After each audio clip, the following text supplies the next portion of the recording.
Jake Patterson watched through the thick glass of Luna Station as the final piece of the defense grid locked into place. The massive energy barrier began to glow around Earth's solar system. Blue light spread across space like a giant bubble. It would keep the aliens out. It had to. "System online, Commander," said the technician behind him. Her name was Lisa Morgan, and she had worked 3 years to build this thing. "The barrier is holding steady. Nothing gets in or out now." Jake nodded, but kept staring at the light show. Outside, 5 years ago, he thought aliens would be humanity's greatest gift. First contact was supposed to bring peace and knowledge. Instead, it brought war and slavery. The Galactic Empire had come to Earth with smiles and promises. Their ships were beautiful.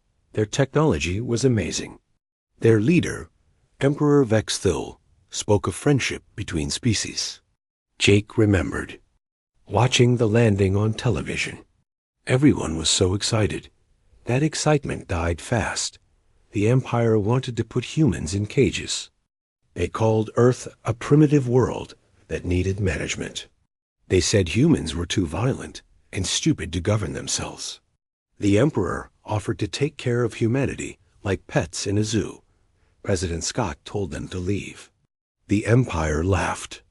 War started the next day. Imperial ships attacked major cities. Their weapons turned buildings to dust. Millions died in the first week. Earth's military fought back, but human weapons barely scratched the alien hulls.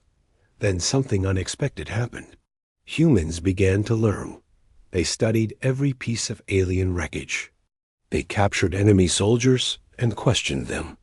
They reverse-engineered. Imperial technology, faster than anyone thought possible. Dr. Lisa Morgan led the science teams. She was young but brilliant.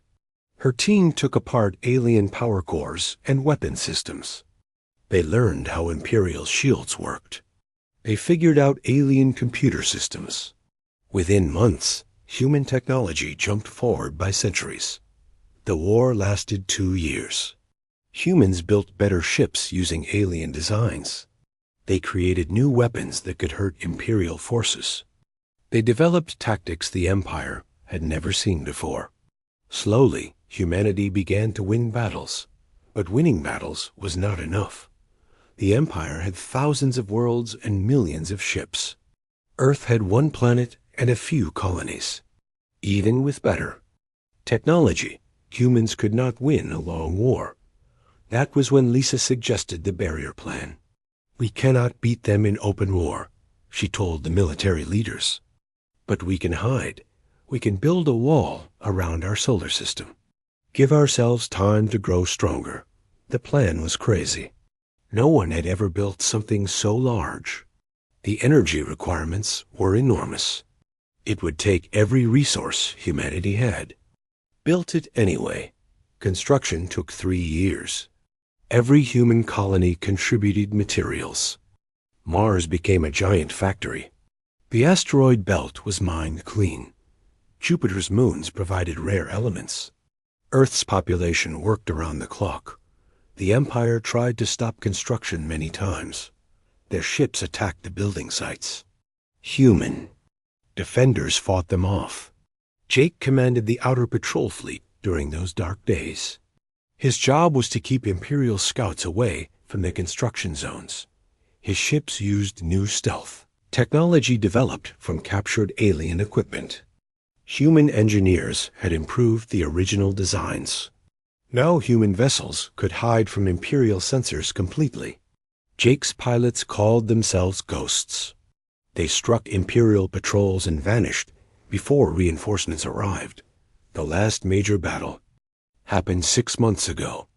An Imperial battle fleet tried to destroy the nearly complete barrier. Jake led 50 human ships against 200 alien vessels. It should have been suicide.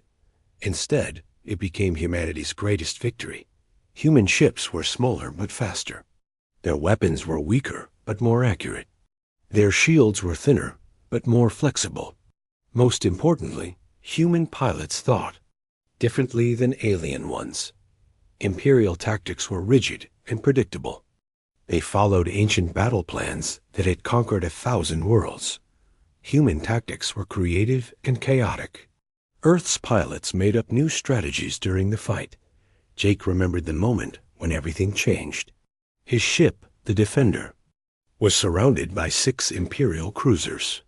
Their combined firepower should have destroyed him instantly. Instead, Jake did something no Imperial pilot would ever consider.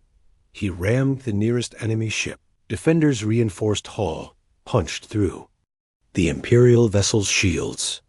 Jake's crew fired every weapon point blank into the alien ship's reactor core. The explosion took out 3 more Imperial ships. Other human pilots saw what Jake did.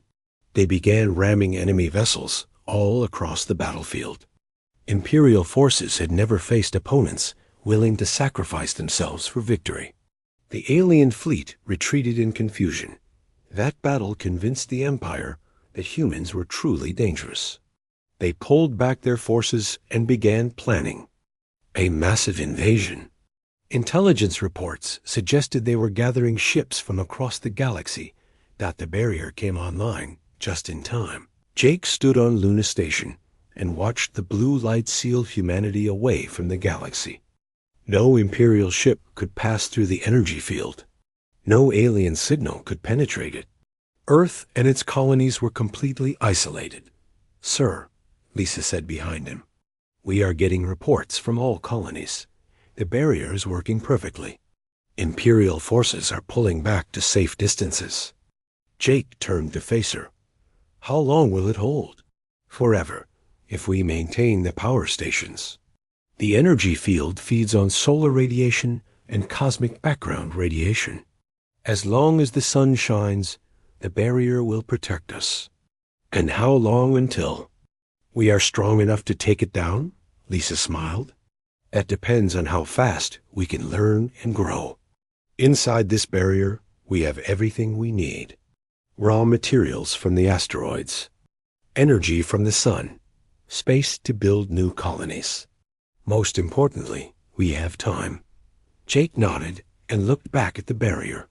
Somewhere beyond that blue light, the Galactic Empire was planning humanity's destruction.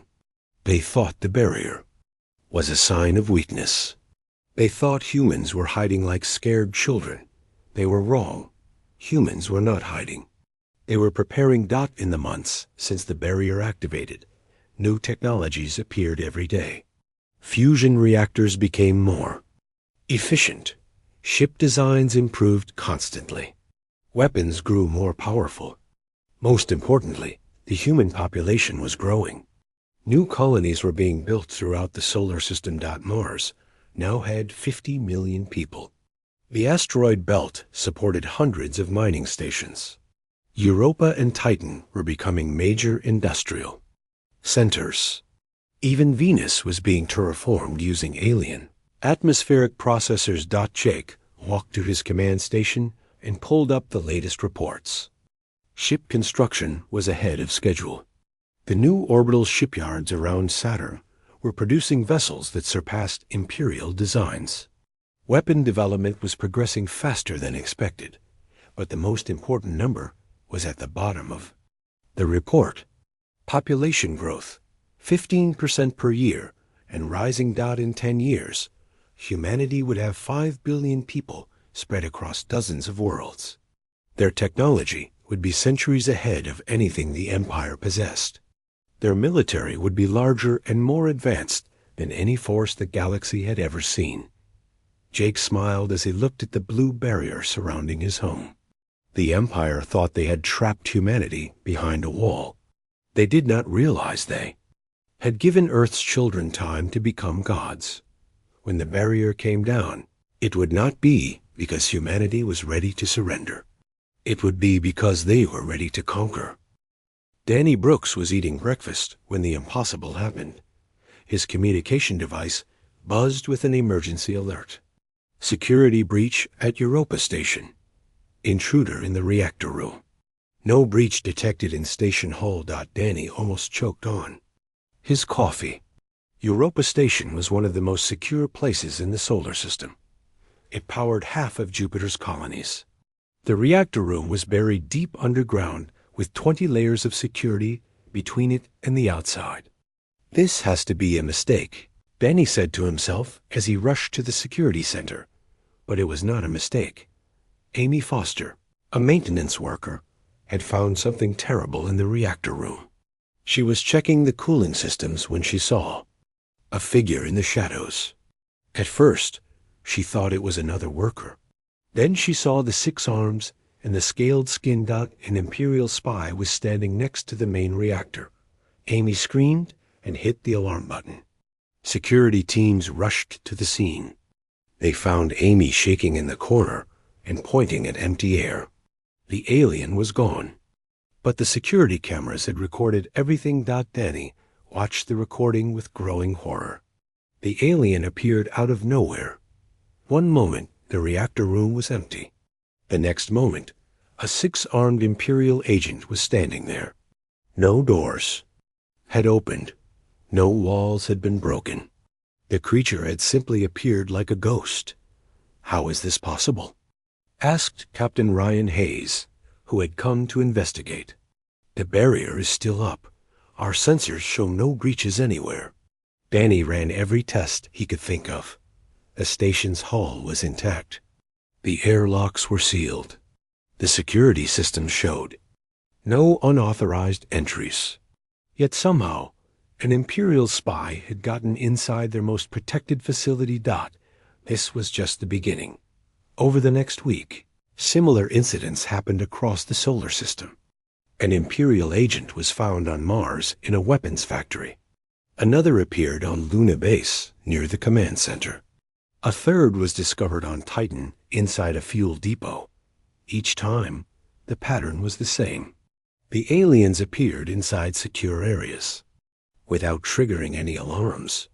They seemed to be gathering information about human defenses and technology. When discovered, they vanished as mysteriously as they had arrived. Danny's security teams caught their first break on Ceres Station. Maintenance. Chief Carl Stevens was working late when he spotted an Imperial spy near the communications array. Instead of hitting the alarm, Carl quietly called for backup and surrounded the area. When security arrived, they found the alien trying to access the main computer. The creature was trapped between armed guards with nowhere to run. For the first time, humans had captured one of the mysterious infiltrators alive. The interrogation revealed shocking information. The Imperial agent belonged to a special unit called the Phase Walkers. They used technology that allowed them to step outside normal space and time. They could walk through dimensions that humans could not see or detect.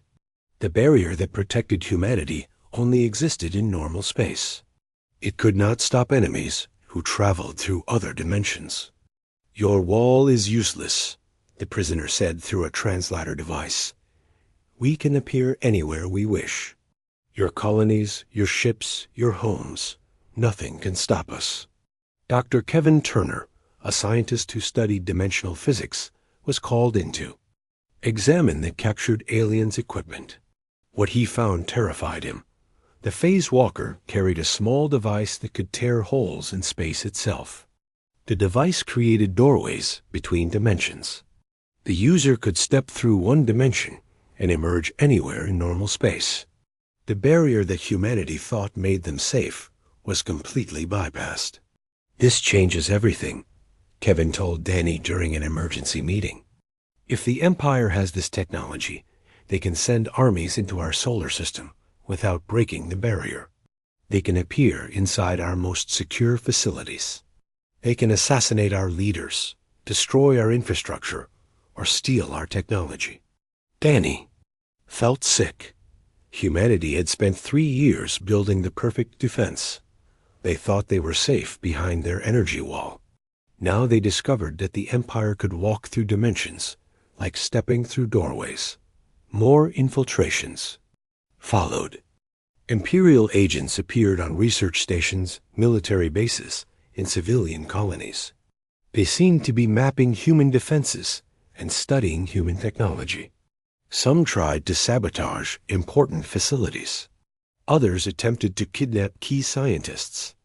And military leaders. Admiral Grace Palmer called an emergency meeting of the Defense Council. The room was filled with worried faces. Humanity's greatest minds struggled to find a solution to an enemy they could not predict or stop.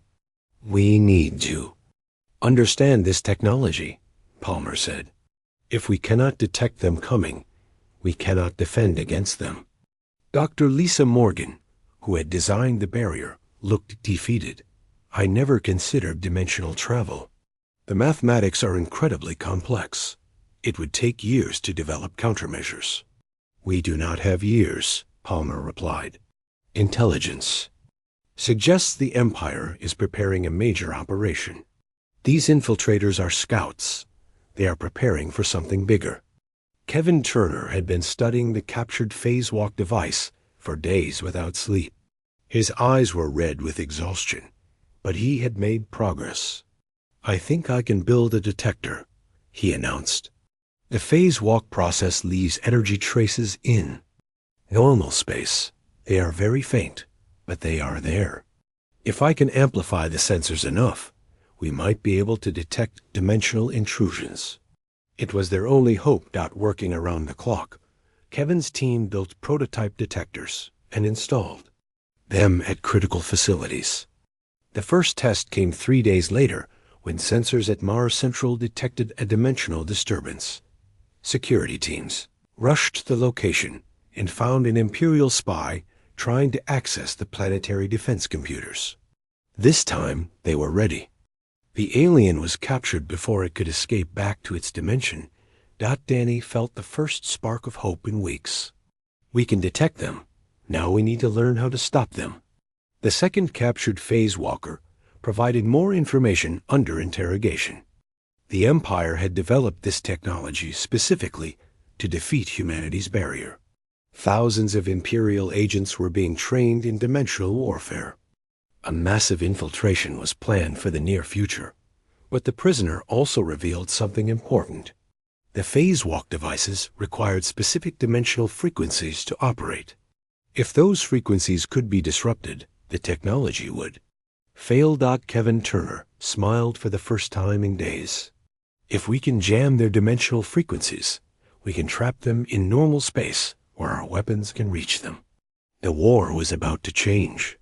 Humanity had learned that their enemies could walk between worlds. Now they had to learn the same skill, or find a way to stop those who could. Danny looked at the reports piling up on his desk. More infiltrations every day. More Imperial agents gathering intelligence. More evidence that a larger attack was coming. But for the first time since the impossible infiltrations began, humanity had a plan to fight back. Colonel Beth Adams stood in the briefing room, looking at 12 of humanity's best soldiers. These men and women had volunteered for the most dangerous mission in human history. They would hunt enemies who could appear and disappear like ghosts. "Welcome to Ghost Protocol," Beth said. "Your job is simple. Find the Imperial infiltrators and stop them. The problem is that they can walk through dimensions. They can appear anywhere and vanish instantly." Sergeant Nick Johnson raised his hand. "How? Do we fight something we cannot see coming?" Beth smiled grimly. "We use their own tricks against them. Dr. Turner has built new scanners that can detect dimensional disturbances. Engineer Tom Miller has modified our weapons to work in unstable space. We are going to turn their advantage into their weakness." The first test came sooner than expected. Tom Miller's scanners detected a dimensional breach at Luna Shipyard. 5 Imperial agents had appeared near the construction bay where humanity's newest warships were being built. They were trying to plant explosives in the main support structure. Nick Johnson's team moved fast. They surrounded the shipyard and activated the new reality anchors that Dr. Ashley White had developed. These devices created stable pockets of normal space that prevented dimensional travel. The Imperial agents found themselves trapped. They could not phase walk away from the humans closing in on them. For the first time since the infiltrations began, the hunters had become the hunted. The battle was unlike anything the humans had experienced. The aliens fought with energy weapons that could cut through steel. They moved with inhuman speed and coordination. But they were used to fighting enemies who could not predict their movements. Nick's team had trained for this moment. They used motion sensors and thermal imaging to track the aliens in the dark shipyard. They coordinated their attacks through silent hand signals. Most importantly, they thought like humans, not like Imperial soldiers. The aliens expected rigid military tactics. Instead, they faced creative chaos. Corporal Lisa Hayes threw a flash grenade that blinded 3 agents. Private Don Cooper used a welding torch as a weapon when his rifle jammed. Sergeant Amy Clark improvised explosive devices from shipyard materials. Battle lasted 20 minutes. When it ended, 4 Imperial agents were dead and 1 was captured. More importantly, the shipyard was saved, and humanity had won its first victory against the dimensional infiltrators. Dr. Ashley White studied the captured aliens' equipment with excitement. I was right about the frequency disruption. The reality. Anchors prevent phase walking by stabilizing local space-time. If we can deploy these devices across our colonies, we can create safe zones. But Ashley had discovered something even more important. The Imperial phase walk devices were not as advanced as they appeared. Human engineers could build better versions using the same principles. Their technology is crude compared to what we can achieve, she told Colonel Adams. They punch holes in reality like using a hammer. We can learn to cut precise doorways with surgical tools. The development of human phase walk technology took 3 months. The first prototype was tested by volunteer soldier Pete Rodriguez. He stepped into a shimmering portal and emerged on the other side of the laboratory. Unlike the Imperial devices, the human version created stable doorways that could be used safely multiple times. Pete grinned as he stepped back through the portal. This is incredible. I can travel instantly across any distance. But it feels different from what the aliens do. More controlled, more precise. Dr. Kevin Turner explained the difference. Imperial phase walking is violent. They tear reality and force their way through. Human phase walking is gentle. We find natural weak points in dimensional barriers and slip through carefully. Our method is safer and more efficient. The first combat test of human phase walking came when scanners detected a major Imperial operation on Europa. 20 alien agents were attempting to sabotage the main power reactor that supplied energy to Jupiter's colonies. Pete Rodriguez led a team of 6 phase walkers in a counterattack. They stepped through dimensional portals and appeared behind the Imperial forces. The aliens were completely surprised by humans who could use their own tactics against them. The battle was swift and decisive. Imperial agents who expected to fight normal humans instead faced enemies who could appear and disappear at will. The aliens had trained to use dimensional advantages against stationary targets. They were not prepared for opponents who could match their mobility. Pete's team used human creativity to devastating effect. They appeared above the aliens and dropped explosives. They emerged from walls and attacked from impossible angles. They coordinated attacks through multiple dimensions simultaneously. The Imperial infiltration team was destroyed completely. For the first time, not a single alien escaped to report back to their commanders. Colonel Adams received the mission. Report with satisfaction. The students have become the teachers. We are not just matching Imperial technology. We are surpassing it.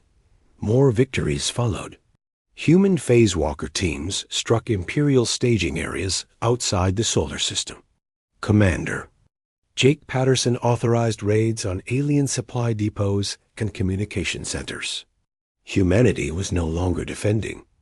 They were attacking. The most daring operation came when intelligence revealed the location of a major Imperial command post. Admiral Palmer approved a deep strike mission led by Major Ellen Parker. Her team would phase walk directly into the heart of enemy territory and capture high-value prisoners. Ellen's 12-person team stepped through a dimensional portal and emerged inside the Imperial Command Center. The aliens were holding a strategy meeting when humans materialized in their conference room. The shock was complete. Imperial officers who had planned humanity's conquest found themselves prisoners of the species they had underestimated. Captured aliens revealed crucial information about Empire plans and military capabilities. "They are terrified," Ellen reported after the interrogations. "The Empire has never faced opponents who could match their dimensional warfare. Their military doctrine has no answer for creative human tactics. The dimensional war had begun, but humanity was winning." Imperial infiltrations decreased as their agents faced increasingly effective human countermeasures. Phase Walker teams struck Imperial targets across the sector with impunity. Most importantly, human technology continued to improve. Each captured Imperial device revealed new possibilities. Each successful mission taught valuable lessons about dimensional combat. Beth Adams looked at the tactical displays showing human operations across dozens of star systems. Red dots marked Imperial targets. Blue dots showed human phase walker teams in action. A map told a clear story. Humanity was no longer hiding behind barriers. They were taking the war to their enemies, using weapons the Empire had foolishly taught them to build. The hunters had indeed become the hunted, and the galaxy would never be the same. General Mary Watson woke up to alarms screaming across every human colony. Her communication device showed hundreds of red alerts flashing across the solar system. The Empire had launched Operation Ghostwalk, their largest dimensional assault in galactic history. "How many?" Mary asked her aide as she rushed to the command center. "Over 10,000 Imperial agents, General. They are appearing everywhere at once. Mars, Europa, Titan, Luna Base, even Earth itself. Every major installation is under attack." Mary felt her blood run cold. This was the Empire's answer to humanity's growing success in dimensional warfare. If they could not win through tactics, they would win through overwhelming numbers. The first reports were terrifying. Imperial phase walkers had appeared inside the Mars Defense Command and killed half the staff before reality anchors could be activated. Europa's main reactor was under attack by 50 alien agents. Titan's fuel depot was on fire after a coordinated sabotage operation, but something unexpected was happening. The Imperial assault was not going according to plan. Lieutenant Alex Carter's reconnaissance unit had discovered the Empire's secret 3 weeks earlier. Massive phase gate installations were being built just outside the solar barrier. These structures could transport entire armies through dimensional space. Bypassing humanity's defenses completely, the discovery had given Mary time to prepare. Reality anchors were deployed across every human facility. Phase walker response teams were positioned at strategic locations. Most importantly, humanity's own dimensional technology was ready for combat testing on a massive scale. "Implement Defense Protocol 7, Mary ordered. "All phase walker teams are authorized for immediate counterattack." Across the solar system, human defenders activated their secret weapon. Instead of just defending against Imperial infiltrators, they would hunt them in the spaces between dimensions. The battle for Mars Central showed how much humanity had learned. When 50 Imperial agents appeared in the command center, they expected to face helpless humans trapped by normal physics. Instead, they found themselves fighting enemies who could match their dimensional abilities. Captain Susan Clark led the Mars defense team. Her phase walkers appeared behind the Imperial forces using improved human technology. The aliens were caught between defending and attacking, something their rigid training had not prepared them for.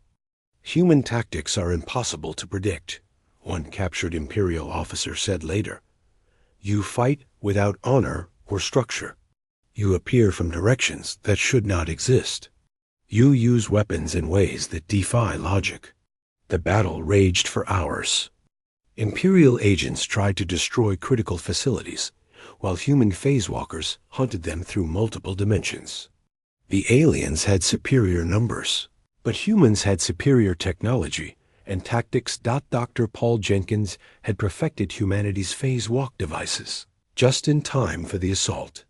Human operatives could remain active in dimensional space 3 times longer than Imperial agents.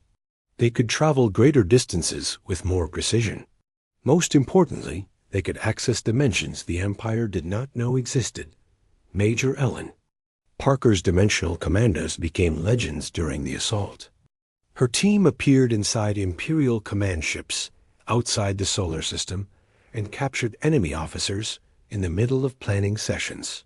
The prisoners revealed crucial information about Empire weaknesses and future plans.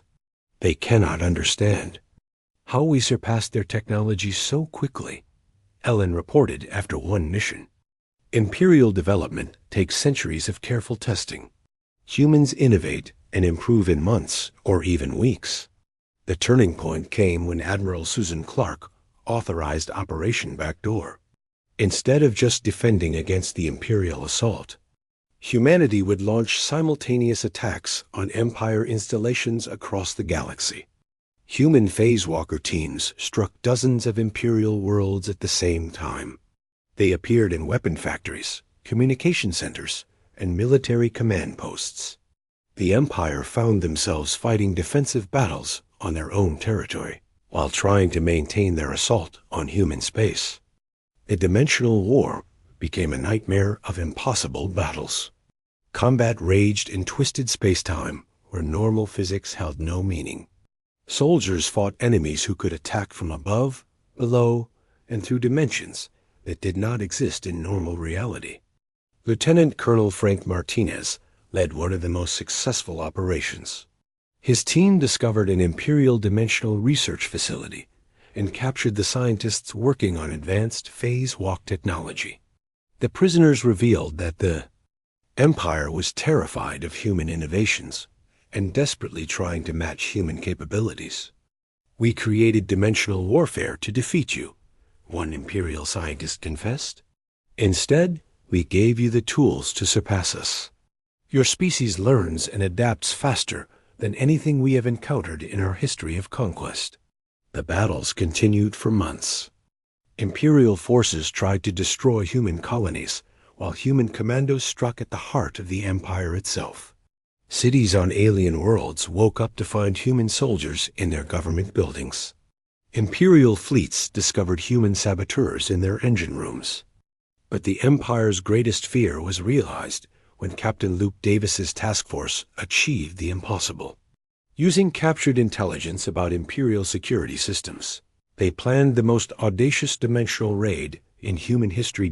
Emperor Vex Thul himself was attending a military conference on the Imperial capital world. The meeting was held in the most secure facility in the galaxy, protected by every defensive system the Empire possessed. Luke's team studied the target for weeks. They mapped dimensional weak points around the capital city.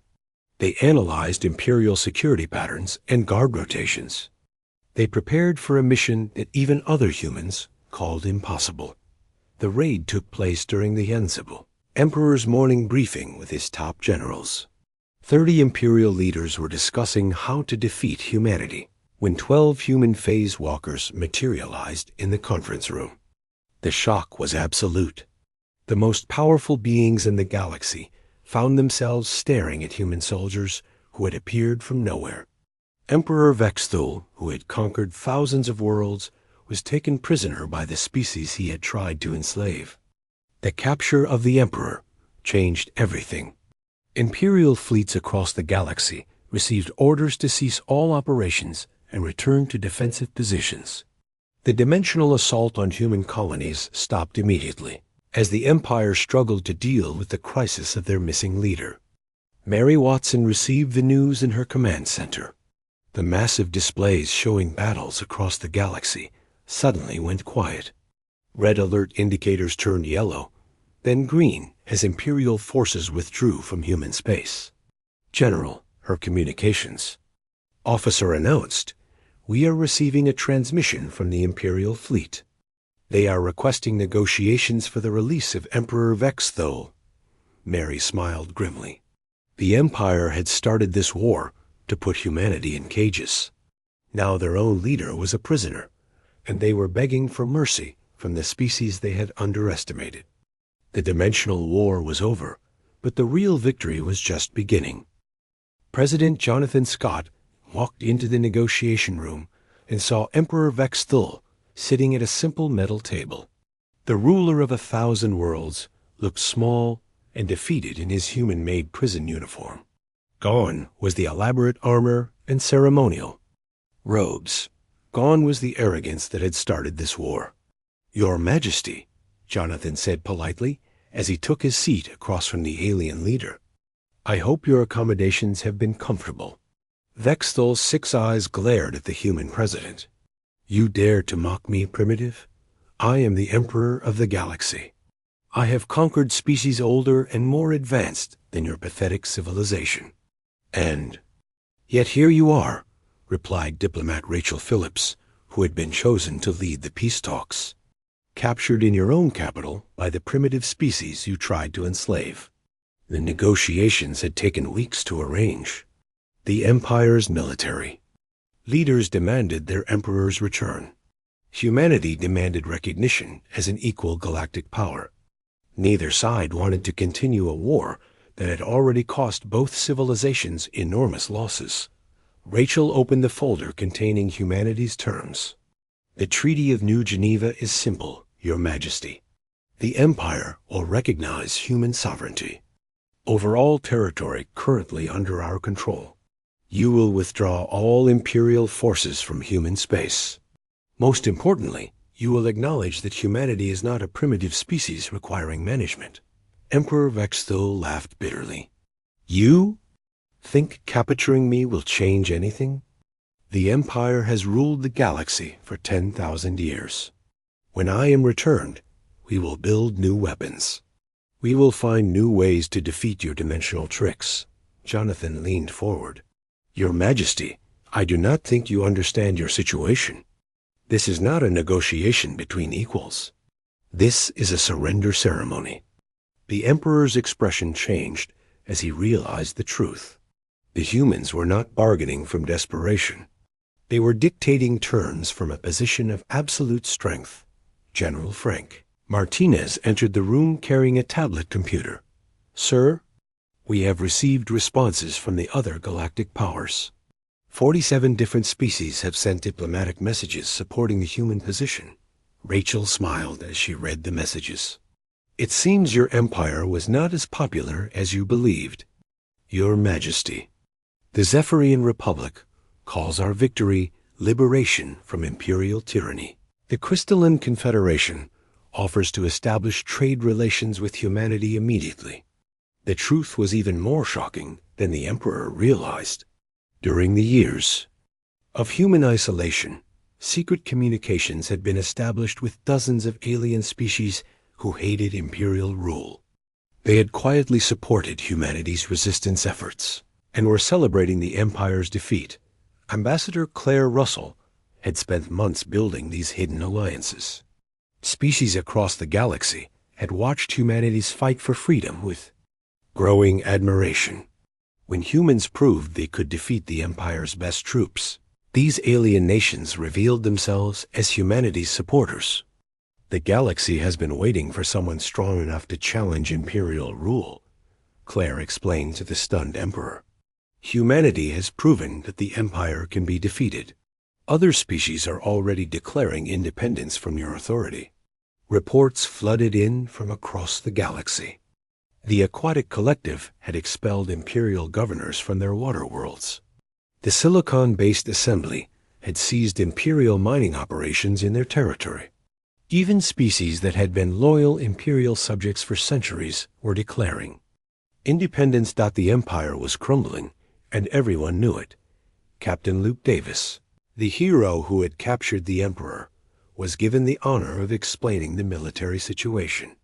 Your Majesty, our dimensional technology now surpasses anything the Empire possesses. Our Phase Walker teams can appear anywhere in your territory at will. Your fleets cannot defend against enemies who can attack from inside your own ships. Luke's words were not empty threats.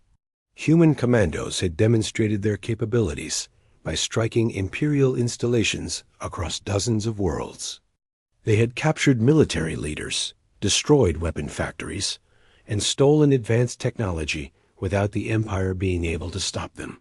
We do not need to invade your worlds, Luke continued. We can simply take whatever we want and leave whenever we choose. Your military cannot touch us. The Emperor finally seemed to understand. His species had given humanity the tools of dimensional warfare, and humans had used those tools better than their creators ever imagined. The student had not just surpassed the teacher. They had made the teacher obsolete. Rachel presented the final terms of the treaty. The Empire will recognize human territorial claims throughout this galactic sector. You will provide reparations for the damage caused during your attempted conquest of Earth. Most importantly, you will publicly acknowledge that humanity is a sovereign power with the right to exist without imperial interference. President Scott added the most important clause. In exchange, we will return you to your people and allow the Empire to continue existing. But understand this, Your Majesty. If you ever threaten humanity again, we will not simply capture you. Next time, the signing ceremony took place 3 days later. Emperor Vexthul, surrounded by human guards and watched by representatives from dozens of alien species, formally signed the Treaty of New Geneva. The document that had once seemed impossible became the foundation of a new galactic order. Admiral Jake Patterson, now commanding the Solar Defense Fleet, watched as the energy barrier around Earth's solar system flickered and disappeared. Blue light that had protected humanity for years faded away. But this time, the barrier was not coming down because humans were surrendering. It was opening because humanity was ready to take their place among the stars. The first human exploration ships departed that same day. Captain Amy Foster, who had once been a simple maintenance worker, now commanded a vessel bound for distant galaxies. Her mission was to establish contact with alien civilizations that had never heard of the Galactic Empire. Earth's doors are open, Amy announced as her ship passed through the space where the barrier had once stood. But we are not the same species that closed them. We are not hiding from the galaxy anymore. We are going out to reshape it. Human colonies began expanding beyond the solar system immediately. Mars-born engineers established industrial bases in nearby star systems. Earth-trained diplomats opened embassies on dozens of alien worlds. Most importantly, the human dimensional cores took responsibility for maintaining peace in their sector of the galaxy. General Frank Martinez, now commanding the dimensional cores, established new rules for galactic warfare. Any species that threatened peaceful civilizations would face human intervention. The same technology that had defeated the Empire would now protect smaller nations from future conquest. Commander Jake Patterson stood on Luna Station and watched human ships departing for every corner of the galaxy. The same observation deck, where he had once watched the barrier activate, now showed him humanity's expansion into the stars. The Empire tried to put us in a cage, he said to Dr. Lisa Morgan, who had designed the barrier that saved them all. Instead, they taught us how to break any cage that confines us. Lisa smiled as she watched the ships disappear into hyperspace. They wanted to manage us like children. Instead, they forced us to grow up and become their equals. No, not their equals, their superiors. The galaxy would never be the same. Humanity had emerged from isolation as the dominant power in their region of space. The Empire still existed, but it was weakened and afraid. Other species looked to humanity for leadership and protection. Earth's doors had been shut to protect a single world. Now they were open because humanity was ready to protect 1,000 worlds. The species that had once hidden behind barriers was now spreading across the galaxy, bringing freedom to civilizations that had never known it. The student had become the master, and the galaxy was learning what that meant.